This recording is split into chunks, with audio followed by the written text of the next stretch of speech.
संस्थापक चंद्रगुप्त मौर्य, जिसकी राजधानी पाटलिपुत्र। मौर्य साम्राज्य के बारे में यदि आपको पूछा जाए तो जानकारी का स्रोत है अर्थशास्त्र, जो किसके द्वारा रचित है? चाणक्य द्वारा, जो राजनीति व्यवस्था पर आधारित है। जैसे आप लोग देखे हैं मुद्रा राक्षस, फिर इंडिका, फिर बौद्ध ग्रंथ, फिर जैन ग्रंथ, इन सब पर आधारित जानकारी स्रोत के अनुसार पर आप इस इतिहास के बारे में, मौर्य इतिहास के बारे में जानकारी लिए हैं। आपको यदि पूछा जाए तो मौर्य वंश की स्थापना किसने किया था? चंद्रगुप्त मौर्य ने। किसको पराजित करके? नंद वंश के अंतिम शासक धनानंद को पराजित करके मौर्य वंश की स्थापना चंद्रगुप्त मौर्य ने किया था। ठीक है। चंद्रगुप्त मौर्य के बारे में अलग अलग व्यक्तियों ने अलग अलग नामों से संबोधित किया है। जैसे प्लूटार्क ने क्या बोला है आपको? एंड्रोकोटस। और जस्टिन ने क्या बोला है? सेंड्रोकोटस। और मुद्रा राक्षस में इसके लिए ब्रिसल शब्द का आया है शब्द। ब्रिसल का मतलब होता है निम्न कुल, अर्थात अन्य अन्य नामों से इसको संबोधित किया गया। किसको? चंद्रगुप्त मौर्य।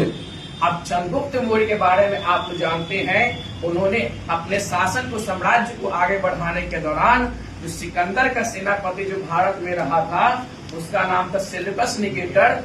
उन्होंने उसके साथ झेलम नदी किनारे यानी वितस्ता नदी के किनारे युद्ध किया था और उस युद्ध में सेल्यूकस निकेटर को पराजित किया। और पराजित के पश्चात एक संधि हुआ।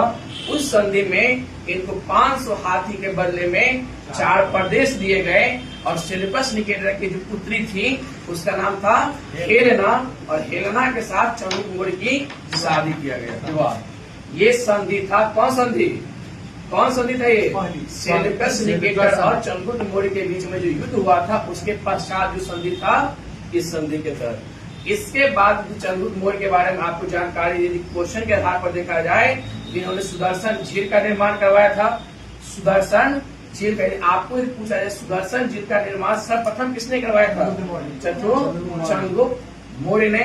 और इसके बाद आप लोग जानते हैं जैन धर्म का अनुयायी था।